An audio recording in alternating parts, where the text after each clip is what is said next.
I really hope you guys enjoy this recipe. Good morning, friends. I am going to be making a no knead bread recipe this morning. I woke up, my kids are still sleeping, and I need bread for our stuffing. So what I'm gonna be doing is I'm gonna make my no knead bread. It takes a few hours to rise, and you don't have to knead it or anything, and you just bake it in your Dutch oven. So let's get started. I'm not using anything fancy. I'm just using a regular bowl. We're not using a stand mixer, and I'm gonna use a regular spoon. So what we're gonna do is just put the bowl onto our scale, and then we're gonna measure it. I like to use metric, but you can also use cups. I'm using 420 grams of all-purpose flour. You could also use bread flour, but I have a lot of all-purpose that I need to use up. So I'm gonna be using that. In the description box below, you'll find the amounts for this recipe, but you'll also find a printable link so you can follow along easily. And there's a ton of other recipes over there for free, so be sure to check it out. So I'm using instant yeast, and I'm not gonna be concerned about activating the yeast. If you're using active dry, you could absolutely activate it, but I don't see a need to do that for this recipe. We're letting it rise for 2 to 3 hours. I usually go for 2 hours. I'm gonna add in my sugar. I need a ½ teaspoon of sugar. I'm just gonna use my spoon. That's about a ½ teaspoon. And then we're gonna need 2 teaspoons of salt. I should have put that to grams, but I did not. And I need 2 teaspoons of salt. 1, 2, it may seem like a lot, but there's, 3½ cups of flour here. We don't want it to be flavorless. You want to add flavor to your stuff. And then we're going to go in with the yeast. I'm using 7 grams. So I just zeroed it out, and here we're going to go for 7 grams. And this is instant yeast. If you were using active dry, like I said, you could activate it in the warm water. And there we go. Got a little bit over. My scale likes to be a little delayed on there, and it's super easy in that mound right there. Oh, it's perfect. I actually got it to 7 right away. And I didn't disturb the flour or the salt, so that's perfect. Then we're gonna go in with our water. I'm gonna add in 1½ cups of water. So since I'm using instant yeast, you don't have to go crazy about the temperature, but I do like to use warm water still because it helps the bread rise. So now we're just gonna mix this with a spoon. Like I said, this is super simple. We don't have to use a stand mixer. We're not gonna have to actually knead this, and it's a no knead recipe, but we do have to mix. So a regular old mixing bowl like this. We'll keep mixing until it comes together. You want all that flour moistened.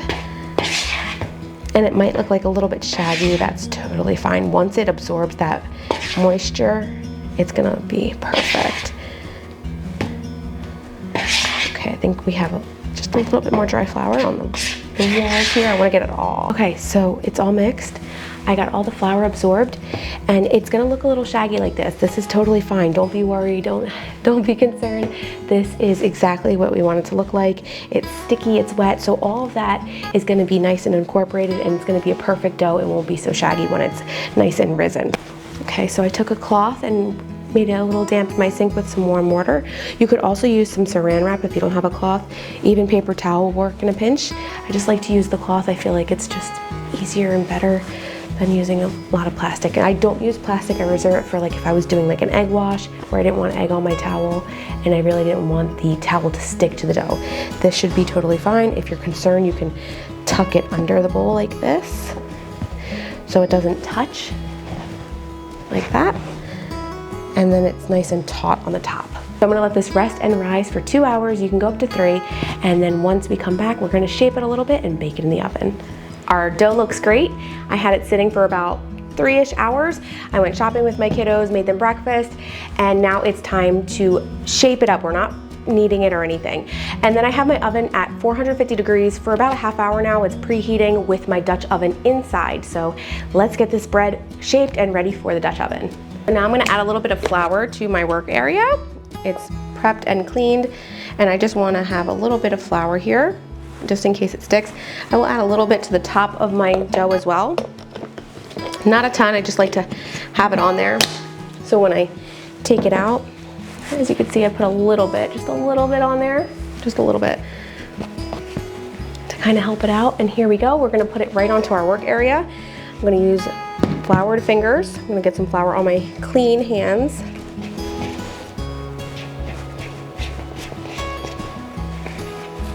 Now, if you wanted, you could have oiled your bowl, but I didn't want to add oil to this bread.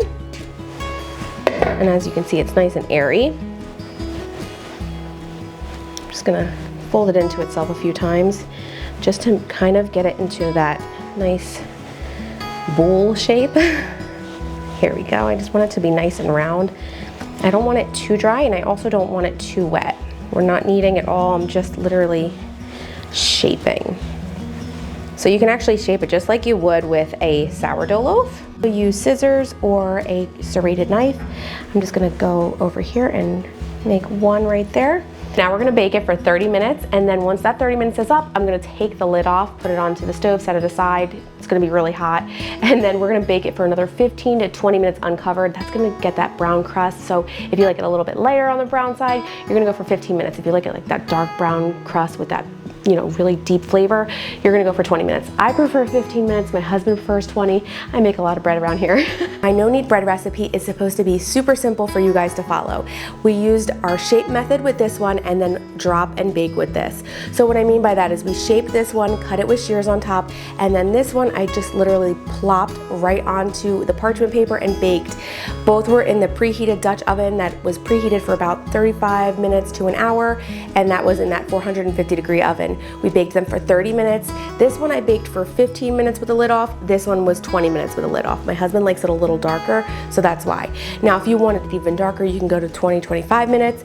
I prefer a lighter loaf, and that is just a quick comparison I thought you guys might appreciate, so I wanted to show that to you guys. You hear that? How crispy the top is. Oh, you don't need to make sourdough. You can make this easily, but you should make sourdough too. Sourdough is really good. Oh, did you see the crumbs fly? Let's get it open. Look how crispy that is. Oh.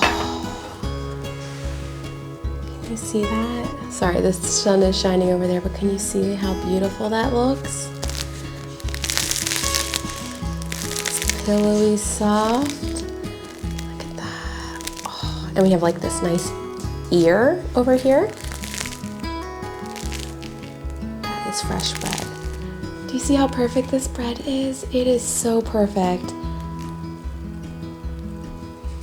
It's bouncy. Oi! I'm so weird.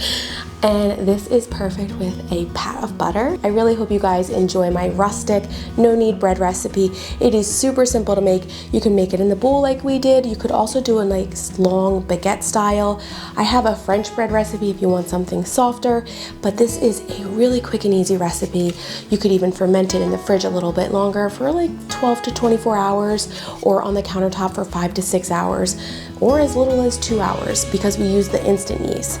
It is a go-to recipe. My family loves it, and I think you guys are gonna love it too. I'm gonna be cubing this one up for our stuffing, so stay tuned for that because we use fresh bread for our stuffing. I wanna thank you so much for taking the time out of your day to watch my video. It means so much to me. All of your comments on my website, on here, I respond to each and every one of them. If you have any recipe requests, please let me know in the comments below. Don't forget to subscribe so you don't miss a new video. I also have a newsletter if you wanna subscribe to that. I would love to have you. Thank you guys so much for watching. Take care and God bless you. Bye, friends.